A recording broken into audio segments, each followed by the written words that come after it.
On Wednesday, April 10th, 2019, you will probably see the first ever image of a black hole.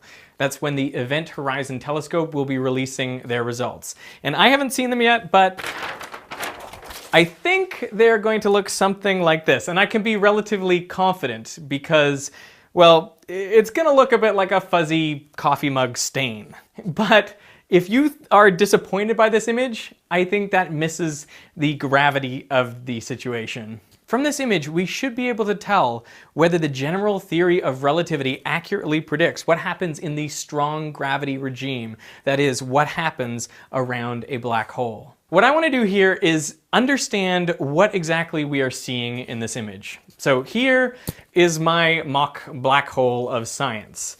And this sphere represents the event horizon. That is the location from which not even light fired radially away from the black hole could be detected by an outside observer. All of the world lines end up in the center of the black hole in the singularity. Once you're inside here, there's no coming back, not even for light. The radius of the event horizon is known as the Schwarzschild radius.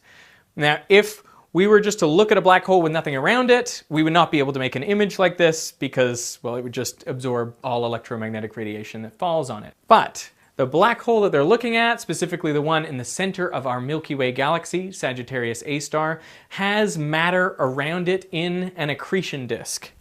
In this accretion disk, there is dust and gas swirling around here very chaotically. It's incredibly hot. We're talking millions of degrees, and it's going really fast, a significant fraction of the speed of light. And it's this matter that the black hole feeds off and gets bigger and bigger over time. But you'll notice that the accretion disk does not extend all the way into the event horizon. Why is that? Well, that's because there is an innermost stable circular orbit. And for matter around a non-spinning black hole, that orbit is at 3 Schwarzschild radii.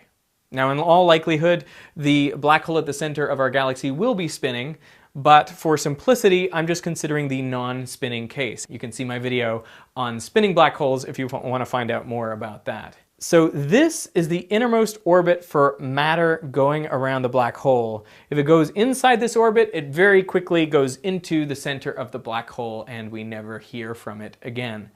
But there is something that can orbit closer to the black hole, and that is light. Because light has no mass, it can actually orbit at 1.5 Schwarzschild radii. Now here I'm representing it with a ring, but really this could be in any orientation, so it's a sphere of photon orbits. And if you were standing there, of course you could never go there, but if you could look forward and actually see the back of your head, because the photons could go around and complete that orbit. Now the photon sphere is an unstable orbit, meaning eventually either the photons have to spiral into the singularity, or spiral out and head off to infinity. Now the question I want to answer is, what does this black quote-unquote shadow in the image correspond to in this picture of what's actually going on around the black hole? Is it the event horizon? Are we simply looking at this? Or is it the photon sphere or the innermost stable circular orbit? Well, things are complicated. And the reason is this black hole warps space-time around it, which changes the path of light rays, so they don't just go in straight lines like we normally imagine that they do. I mean, they are going in straight lines, but space-time's curved, so yeah, they go in curves. So the best way to think of this is maybe to imagine parallel light rays coming in from the observer and striking this geometry here. Of course, if the parallel light rays cross the event horizon, we'll never see them again, so they're gone. That will definitely be a dark region. But if a light ray comes in just above the event horizon, it too will get bent and end up crossing the event horizon. It ends up in the black hole. Even a light ray coming in the same distance away as the photon sphere will end up getting warped into the black hole and curving across the event horizon. So in order for you to get a parallel ray which does not end up in the black hole, you actually have to go out 2.6 radii away. If a light ray comes in 2.6 Schwarzschild radii away, it will just graze the photon sphere at its closest approach, and then it will go off to infinity. And so the resulting shadow that we get looks like this. It is 2.6 times bigger than the event horizon. And you say, what are we really looking at here? What is this shadow? Well, in the center of it is the event horizon. It maps pretty cleanly onto the center of this shadow. But if you think about it, light rays going above or below also end up crossing the event horizon just on the back side. So in fact, what we get is the whole back side of the event horizon mapped onto a ring on this shadow.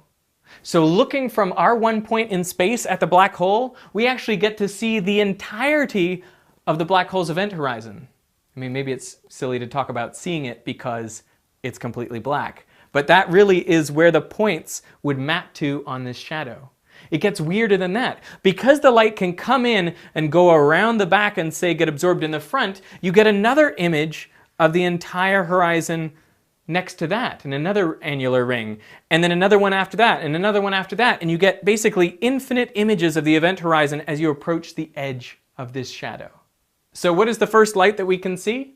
It is those light rays that come in at just such an angle that they graze the photon sphere and then end up at our telescopes. And they produce a shadow which is 2.6 times the size of the event horizon. So this is roughly what we'd see if we happen to be looking perpendicular to the accretion disk. But more likely, we will be looking at some sort of random angle to the accretion disk. We may be even looking edge on. And in that case, do we see this shadow of the black hole? You might think that we wouldn't. But the truth is, because of the way the black hole warps space-time and bends light rays, we actually see the back of the accretion disk. The way it works is light rays coming off the accretion disk bend over the top and end up coming to our telescopes. So what we end up seeing is something that looks like that. Similarly, light from the bottom of the accretion disk comes underneath, gets bent underneath the black hole, and comes towards us like that. And this is where we get an image that looks something like the interstellar black hole. It gets even crazier than this, because light that comes off the top of the accretion disk here can go around the back of the black hole, graze the photon sphere, and come out the bottom right here, producing a very thin ring underneath the shadow. Similarly, light from underneath the accretion disk in the front can go underneath and around the back and come out over the top, which is why we see this ring of light here. This is what we could see if we were very close to the black hole, something that looks truly spectacular. One other really important effect to consider is that the matter in this accretion disk is going very fast, close to the speed of light, and so if it's coming towards us, it's going to look much brighter than if it's going away. That's called relativistic beaming or Doppler beaming.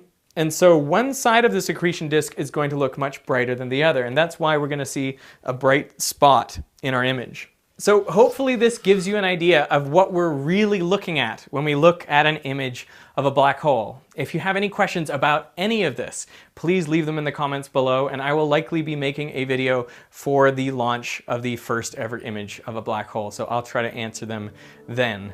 Until then, I hope you get as much enjoyment out of this as I have, because this has truly been my obsession for like the last week.